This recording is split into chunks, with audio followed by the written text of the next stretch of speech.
Hello, friends. I'm Craig Patterson.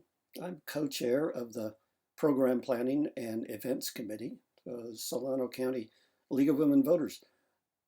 And I'm here on this video to introduce to you the program recommendations we have that will be brought at the annual membership meeting on June 11th for your adoption. Now, not only do we hope that you will adopt these program recommendations in order to put them into action, but we're hoping that you will find them so attractive that you'll want to find a place to participate in making these programs work in Solano County. And we're looking at engaging people all across the county. So watch this video, look at our recommendations, and hopefully you'll find a place where you'll want to play a role. Thanks. In 2020, we were excited when we came together for our program planning session on January 14th. We gathered at Solano County Board of Education offices in Cordelia. And this was exciting, not only from the fact that we were planning for a new year, but we were planning for all of Solano County. We had small groups. We had a really interactive process. It was high energy. And at the end of the evening, we had our priorities to propose for the next fiscal year. So here are our program recommendations for fiscal year 2020 through 2021. We have 3 program priorities, and here is your countdown. Program priority number 3, voter rights and education. 2020 is an election year at all levels, and that makes this year very important for every person who receives government services and every voter. We are League of Women Voters. Democracy is not a spectator sport.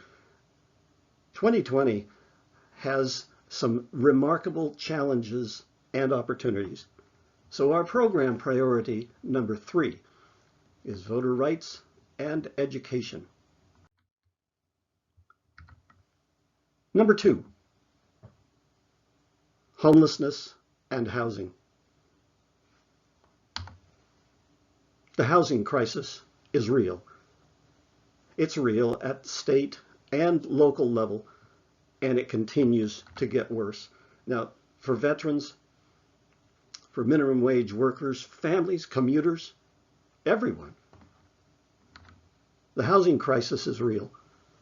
Housing resources are becoming more and more scarce and unaffordable for many. So our program priority number 2, homelessness and housing.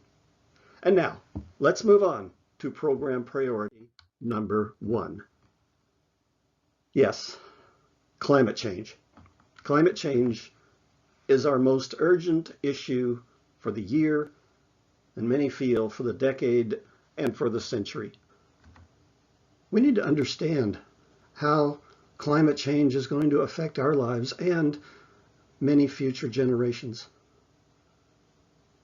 Perhaps lifestyle changes will be required. We in Solano County will be affected most likely by sea level rise. So the question gets to be, what can we do concerning climate change? We're proposing that we do some small group study and some community outreach. These opportunities can start with us measuring our own carbon footprint and then finding ways to reduce how we are contributing to climate change ourselves. One opportunity is a 30-day challenge to lose 5,000 pounds. This is a group study where people talk with each other about how they can change their lifestyle in order to minimize their own carbon footprint. We can also join with League of Women Voters California work groups. There are several really innovative groups. We can contribute from the uniqueness of Solano County, and we can find out how these work groups can contribute to our education on climate change. What can we do concerning homelessness and housing? Well, we're proposing small groups again, but this time we're proposing that these groups might interview county supervisors and city mayors to find out what the best practices are that they've discovered, and also to find out how we can be part of the solution for the housing crisis. Concerning voter rights and education, this is a challenging year in the midst of a pandemic, and we need to monitor how we might help our neighbors in exercising their own rights to vote in the midst of a dangerous environment. Well, there you have it. Those are our program recommendations. And we're hoping that you'll adopt them at our membership meeting on the 11th of June. We're hoping also that you'll find a place in making those programs part of Solano County's efforts at strengthening our participatory government. League of Women Voters has for 100 years risen up to meet whatever challenges are facing the citizens of our country. This is our moment. 2020, with all of its challenges, but with all of its opportunities. Let's rise up. Hope to see you soon.